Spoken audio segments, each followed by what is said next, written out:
Welcome to my Vision News Wednesday's third video. Firstly, viewers, another journalist has been arrested. In the previous video, we broke the news about the arrest of Gobazes Sisse. Now, Meaza Mohammed has been arrested. This is the third time that Meaza has been arrested. Why is that now? Journalists are being arrested. These are journalists who have been criticizing Tigray People Liberation Front. Why are they being arrested? There is a pattern behind these arrests. Secondly, Yemane Gebremeskel, Eritrean Information Minister, just an hour ago shared a document which is in circulation for the last 48 hours. The document was shared by some Ethiopian government-backed news sources as well. Allegedly, the document outlines TPLF's policy, TPLF's strategy regarding this third phase of war. I would like to comment on this document because now it is being shared by the top authorities in Addis Ababa and Asmara. Can we say that this is a genuine document? I have several questions. Thirdly, viewers, while Getachew said 48 hours ago that Tigray did not want to fight Amhara people, Amhara region afar as well. Now a campaign is being seen to prove that TPLF is against Amharas. We have details for you. Firstly, viewers, arrests of journalists is intensifying. Gobazes Sisse was arrested a few hours ago.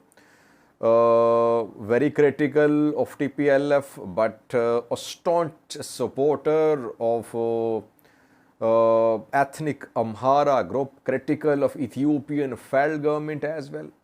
And now Meaza Mohammed has been arrested as well. She was arrested from Shiro Meda Market.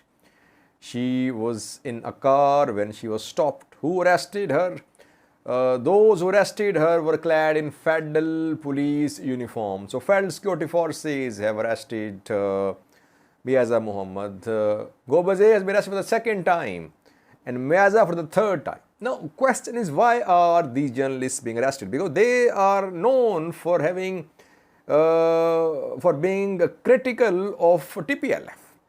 Well, what we have learned is that those journalists who are saying that this third phase of war is not between Tigray and Amhara region should distance itself from this war are being arrested. There is lack of unity in the Amhara region, we know, and demands are being made for the release of Fano fighters, thousands in prison, Damascus Dasalin still in prison, Sintayu Chikol, Baldira still in prison, Dadio Standos also in prison. So demands are being made by groups and individuals in the Amhara region that if the fight is against Tigray, why are thousands in detention, in prisons in the Amhara region?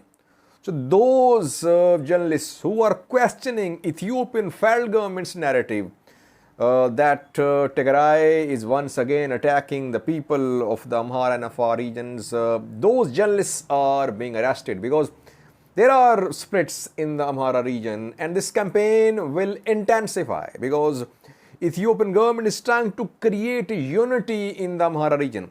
But these measures will not lead to unity, I think. It will lead to further splits. Meaza remained in prison for, I think, around more than 2 months last time. Then she was released on bail. That's what happens this time. But it seems that it is becoming difficult for Ethiopian federal government to create consensus in the Amhara region for this third phase of Tigray Ethiopia war. Secondly, viewers, a document, a policy document is in circulation for the last 48 hours. The document was shared by Ethiopian news sources, Ethiopian news agency as well. Then today, Yemane Gebremeskel shared this document on his social media page. This document allegedly outlines TPLF's policy regarding this third phase of war. Now, I have some questions about the genuineness of this document. Is this a genuine, a valid document? Can we say? What is written firstly? What is this document about? It is being claimed that this document outlines TPLF's policy. Main points mentioned in the document are firstly, Tigray has acquired weapons. Now, if Tigray has acquired weapons, will Tigray acknowledge it in black and white in a document? Secondly, that negotiations were only for PR purpose, and Tigray wanted to dismantle Addis Ababa government. And regime change in Eritrea is also a policy of Tigray government. Fourthly, that people should be sent to other regions in the guise of displaced persons. That warehouses of aid agencies should be captured. So these points, and very important point, that alliance should be struck with Al-Shabaab, Shin as well. Now, can one imagine that such details, if it is true, such details would be written on paper in black and white? Can you imagine that? Do you expect any government to write such a document? And on top of that, there is stamp of Tigray regional government as well on this document. You can see this page is allegedly part of the document, and you can see stamp. This is stamp of Tigray regional government allegedly.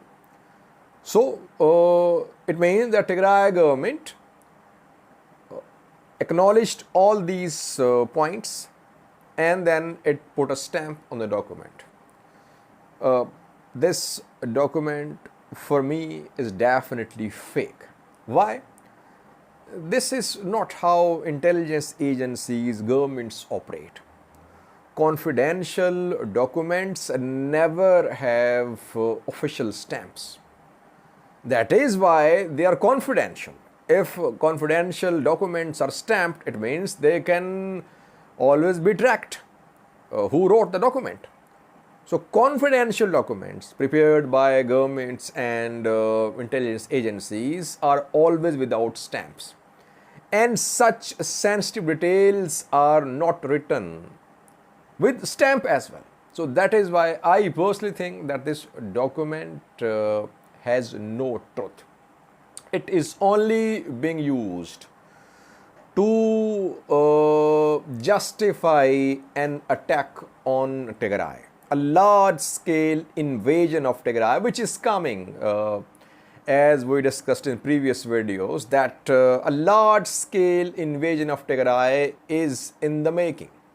From different fronts, EDF, ENDF firstly, ENDF will try to storm Tigray, and we might see EDF as well in collaboration with ENDF advancing towards Tigray.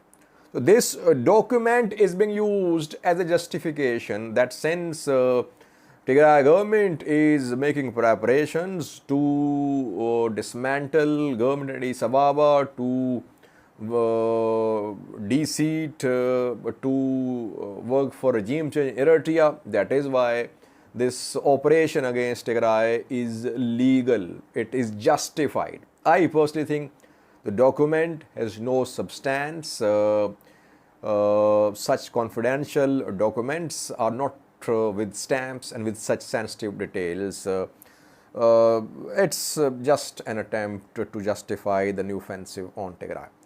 Lastly, viewers, while Tigray leaders are saying that they don't have any problem with the people of Amhara Far regions, that Tigray is not fighting Amhara region, Ethiopian federal government, Amhara regional government, Ethiopian National Defense Force, they are launching another narrative that TPLF is anti-Amhara. Getachew Reda, in a press briefing, said a few hours ago that Tigray People Liberation Front was not interested in fighting Amhara region, and it wasn't fight between Tigray and Amhara regions, and not between Tigray and Afara as well. So that is why people of Amhara should let TDF pass through Amhara region. Now a campaign is being seen. Both Ethiopian state media, Amhara regional government, they are sharing old statements of Getachew and other Tigray leaders. The statements which were very critical of Amhara regional government, and they are saying that TPLF is lying. TPLF has always been anti-Amhara, and now once again it is trying to deceive the people of the Amhara region. Ethiopian National Defense Force shared some posts showing captured TDF POWs, and ENDF in that post claimed that those POWs said in their confessional statements that they were told by Tigray leaders that Amhara should be killed. So such hateful posts are being shared by Ethiopian National Defense Force as well. What is the purpose of this campaign? Purpose of this campaign is to create unity in the Amhara region for this war. As I said earlier, unity is missing. And now TPLF is being portrayed as extremely anti-Amhara, that the existence of the Amhara people is in danger. That is why they should rise and fight to protect themselves. So that is why this campaign is being launched. It will lead to further hatred between Amhara and Tigray regions. I think federal government, ENDF should behave in a mature manner. Fight if you want to fight, but don't fuel ethnic hatred. If Tigray is saying that it does not want to fight Amhara of our regions, why do you want to prove that TPLF is anti-Amhara? Let bygones be bygones. Fight on the battlefield. If you win, if you advance, you will take over Mekelle. If you lose, then TDF will advance. So why are you playing this ethnic card? This ethnic card is being played by Ethiopian federal government to create unity in the Amhara Afar regions. Thank you for watching.